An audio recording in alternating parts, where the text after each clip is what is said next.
નમસ્કાર મિત્રો, શિવસાગર ગાઈડ ચેનલમાં આપ સૌનું ફરી હાર્દિક સ્વાગત કરું છું. RD right to education. અહીં ઘણા લોકોની કોમેન્ટ્સ હતી કે અહીં ઓનલાઈન ફોર્મ ચેક કરતી વખતે આ પ્રકારે એરર આવે છે, enter valid application number and date of birth.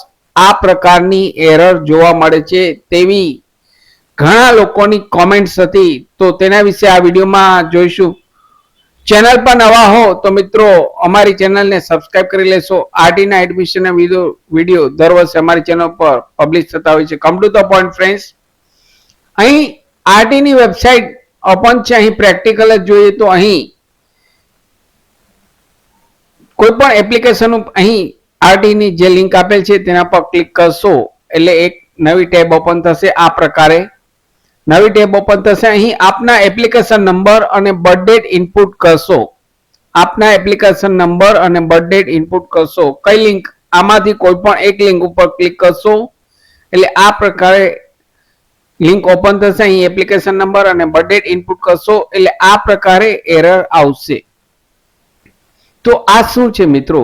તો અહીં જે લોકોના જિલ્લા કક્ષાએ ઓનલાઈન ફોર્મ મંજૂર થઈ ગયા છે, ધ્યાનથી મિત્રો સાંભળજો, જે લોકોના જિલ્લા કક્ષાએ ઓનલાઈન ફોર્મ એપ્રુવ થઈ ગયા છે, મંજૂર થઈ ગયા છે, તેવા લોકોએ અહીં કોઈ પણ પ્રકારનું ફોર્મ ભરવાનું નથી. ફરી અહીં માત્ર અને માત્ર આ લિંક કેના માટે આપેલ છે? જે લોકોની અરજી રિજેક્ટ થયેલ છે, જે પેરેન્ટ્સની પોતાના બાળકની અરજી રિજેક્ટ થયેલ છે કોઈને કોઈ ડોક્યુમેન્ટ મિસમેચને કારણે, તેવા પેરેન્ટ્સને અહીં તારીખ 27 થી અહીં 30 તારીખ સુધીનો અહીં સમય આપવામાં આવે છે.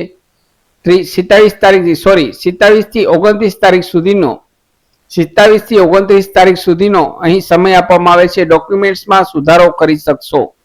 કોઈ ડોક્યુમેન્ટ ઝેરોક્સ અપલોડ થઈ ગઈ હોય, કોઈ ઝેરોક્સ અપલોડ થઈ ગઈ હોય તો તે ફરી ઓરિજિનલ સ્કેન કરી અપલોડ કરી શકશે. અથવા કોઈ ઝાંખી કોપી અપલોડ થઈ ગઈ હોય તેના કારણે ફોર્મ રિજેક્ટ થયું હોય તો અહીં માત્ર અને માત્ર આ 4 લિંક ઉપરથી કોઈ પણ લિંક ઉપર ક્લિક કરશો એટલે એપ્લિકેશન નંબર અને બર્થ ડેટ ઇનપુટ કરી ફરીથી નવું ડોક્યુમેન્ટ અપલોડ કરી શકશો. જે લોકોની અરજી રિજેક્ટ થઈ છે તેવા પેરેન્ટ્સે જ અહીં ચેક કરવાનું છે. અહીં જે લોકોની અરજી મંજૂર થઈ ગઈ છે, હવે મિત્રો સાંભળજો, જે લોકોની અરજી મંજૂર થઈ ગઈ છે તેવા પેરેન્ટ્સ અહીં જે મેઇન સ્ક્રીન આવે ત્યાં ક્લોઝ આપવાનું રહેશે. મેઇન સ્ક્રીન આવે ત્યાં ક્લોઝ આપશો એટલે આ પ્રકારની અહીં વેબસાઇટ ઓપન થશે. અહીં અરજીની સ્થિતિ ઉપર ક્લિક કરવાનું રહેશે. અરજીની સ્થિતિ ઉપર ક્લિક કરશો એટલે અહીં એપ્લિકેશન નંબર અને બર્થ ડેટ, આપના એપ્લિકેશન નંબર અને બર્થ ડેટ જેવું સબમિટ કરશો એટલે અહીં આપનું ફોર્મ જિલ્લા કક્ષાએ મંજૂર થઈ ગયું છે તેવું અહીં આ રીતે મેસેજ જોવા મળશે. જે લોકોના ઓનલાઈન ફોર્મ એપ્રુવ થઈ ગયા છે તેવા પેરેન્ટ્સે આ રીતે ચેક કરવાનું છે. એપ્લિકેશન સ્ટેટસમાં જવાનું છે.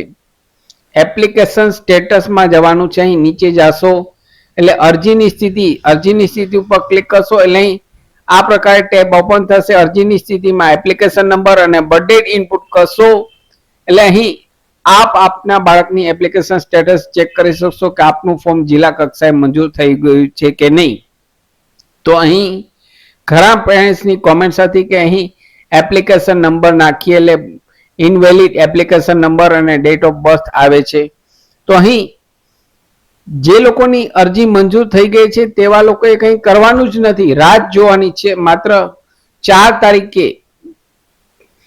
તારીખે સોમવારે 4 મેના ડ્રો છે 12:30 વાગ્યે આપના રજિસ્ટર મોબાઈલમાં SMS અથવા આ રીતે એપ્લિકેશન સ્ટેટસ આપ આપના મોબાઈલ ડેસ્કટોપમાં જાતે ચેક કરી શકશો. ફરી મળું છું નવા વિડીયોમાં નવા ટોપિક સાથે. ત્યાં સુધી મિત્રો જય હિન્દ, જય ભારત.